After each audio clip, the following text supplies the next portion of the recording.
नमस्कार, update news 24x7 में जमशेदपुर की खबरों के साथ आप सभी का स्वागत है। विधानसभा चुनाव 2024 को लेकर दिग्गज नेताओं के अलावा अब निर्दलीय प्रत्याशी भी धीरे धीरे मैदान में उतरने लगे हैं।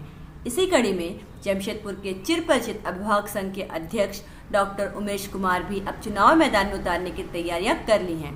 प्रेस कॉन्फ्रेंस कर जानकारी देते हुए उन्होंने बताया कि उनके पास महत्वपूर्ण मुख्य मुद्दा शिक्षा को लेकर है, इसके बाद बेहतर स्वास्थ्य और युवा एवं महिलाओं को रोजगार का है।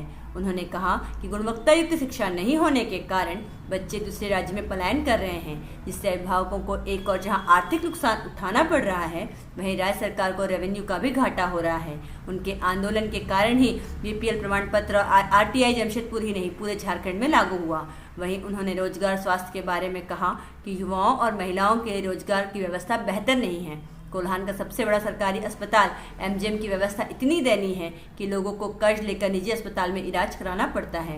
इन्हीं सब मुद्दों को लेकर पश्चिमी विधानसभा क्षेत्र के लोगों की मांग पर वे चुनाव मैदान में उतर रहे हैं और इन महत्वपूर्ण मुद्दों को लेकर बस्तियों में जाकर लोगों को जागरूक करेंगे। आइए जानते हैं इस संदर्भ में अभिभावक संघ के अध्यक्ष डॉक्टर उमेश कुमार जी से और अधिक विस्तार से। जी, आज प्रेस कॉन्फ्रेंस कर रहे, क्या मुद्दा पे आप थे? जी रेडी।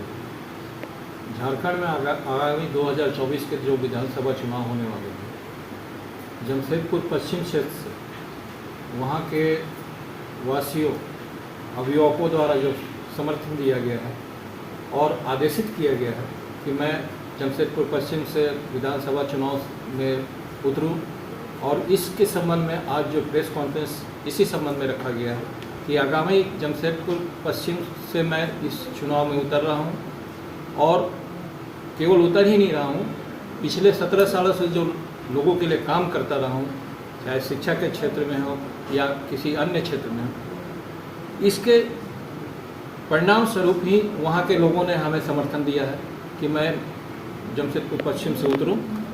और इसको लेके आगे बढ़ते हुए जो हम लोगों ने पूर्व में जो काम किया है, चाहे झारखंड में RTI कानून लागू करवाने की बात हो या बेहतर स्वास्थ्य की बात हो, बेहतर शिक्षा की बात हो, तो इस सब पर लगातार काम करते रहे हैं। एक अहम मुद्दा रहा जो लोगों को BPL आय प्रमाण पत्र नहीं बनता था, जो काफ़ी परेशानियां सामना करना पड़ता था, तो इस पर जमशेदपुर में हम लोगों ने लड़ा था और पूरे झारखंड के वासियों को इसका लाभ मिला। लेकिन कुछ ऐसे अहम मुद्दे हैं जिस पर जो अभी भी काम नहीं हुआ है। आज झारखंड राज्य बनने के 24 साल बाद भी लोग इस समस्याओं से जूझ रहे हैं। बेहतर स्वास्थ्य के लिए जो है उन्हें कर्ज लेकर प्राइवेट नर्सिंग होम में मूव करना पड़ता है।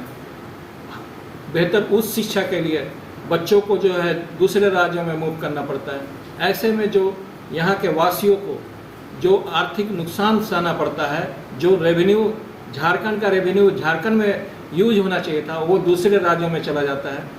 इसके अलावा जो महिलाएं हैं, युवा हैं, उनके लिए जो रोजी रोजगार की जो व्यवस्था होनी चाहिए थी, वो उस स्तर तक नहीं हो पाया है। तो इन सभी मुद्दों को लेकर हम लोगों ने आगे बढ़ते हुए काम करने के लिए जो है सोचा है और खाका भी तैयार किया है, क्योंकि ये सब जो अहम मुद्दे हैं जिला स्तर से लड़के नहीं हम करवा सकते। इसको विधानसभा स्तर तक लड़ना ही पड़ेगा और विधानसभा में इस बात को उठाना ही पड़ेगा। और इसके लिए जो है जमशेदपुर पश्चिम की जनता ने हमें समर्थन दिया है और वहाँ के अभिभावकों ने समर्थन दिया है कि आप इस बार मैदान में उतरिए। अब तक आप जो हम लोग के लिए इतना पॉजिटिव काम किए हैं, अगर और भी इस पर आगे बढ़ते हुए चुनाव में उतर के जीत हासिल होती है, और मैं निश्चित रूप से इन सभी मुद्दों पर काम करूंगा और सबकी जो ख्वाहिशें हैं उस पर मैं खरा उतरने की पूरी कोशिश करूंगा। अपना नाम बताइए। डॉक्टर उमेश कुमार, जमशेदपुर अभिभावक संघ का तो अध्यक्ष ही हूँ, RTI एक्टिविस्ट एवं सामाजिक कार्यकर्ता। जमशेदपुर की खबरों के साथ बने रहने के लिए हमारे चैनल अपडेट न्यूज 24x7 को सब्सक्राइब और लाइक करना ना भूलें। धन्यवाद।